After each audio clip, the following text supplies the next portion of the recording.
Selamat siang Pak Albert. Jadi untuk kesempatan kali ini saya Vincent Arlan Cristello ingin membuat sebuah video presentasi atau video ujian praktek tentang cara mitigasi bencana tentang gempa bumi. Nah, sebelum memulai perkenankan saya untuk memperkenalkan diri. Jadi untuk saya ini Vincent Arlan Cristello, kelas 12D dengan absen 31. Dan untuk nomor ujian saya adalah 133. Nah, jadi untuk gempa bumi ini sebenarnya itu gempa bumi adalah getaran atau goncangan yang terjadi di permukaan bumi akibat pelepasan energi dari dalam bumi. Jadi seperti pergeseran lempeng bumi atau enggak pergesekan dari antara kedua lempeng bumi ini. Nah, jadi gempa bumi itu disebabkan oleh beberapa faktor, yaitu meletusnya gunung Merapi, pergerakan lempeng tektonik, tanah longsor, ledakan ranjau, atau runtuhnya bangunan. Jadi untuk penyebab gempa bumi ini bukan termasuk dari gunung Merapi saja atau gunung tektonik yang sedang bereaksi. Jadi untuk cara mitigasi bencananya atau cara menghindar dari bencana tersebut itu adalah sebagai berikut.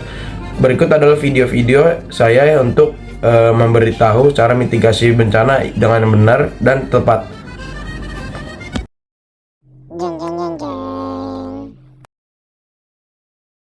Semua orang takut dengan gempa bumi, apalagi jika terkena dampaknya juga.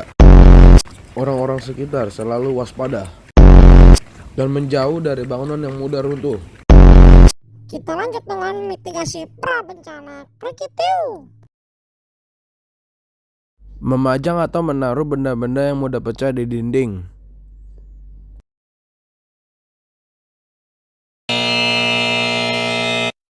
Tapi pindahkanlah benda-benda yang mudah pecah ke tempat yang lebih aman dan di bawah.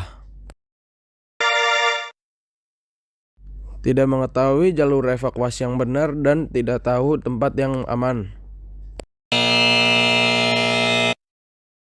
Tapi ketahuilah jalur evakuasi yang benar dan tempat yang aman. Diam saja dan tidak mempedulikan situasi apapun. Tapi menyiapkan tas siaga bencana untuk keadaan yang mendadak atau darurat.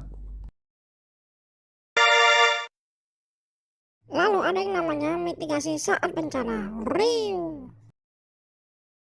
Jika terjadi gempa, jangan terlalu membawa banyak barang dan membawa barang-barang yang tidak penting.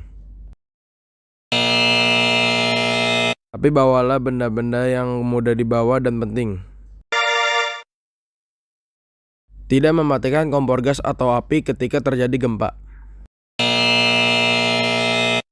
Tapi pastikan kompor gas atau api tidak menyala atau mati.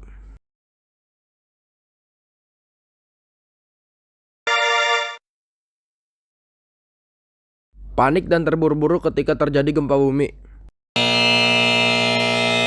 Tidak panik dan tetap tenang untuk keluar rumah. Selanjutnya kita lanjut untuk mitigasi pasca bencana. Wurr.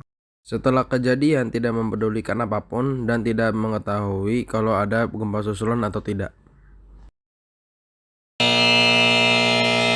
Setelah kejadian, harus mengecek BMKG apakah ada gempa susulan atau tidak.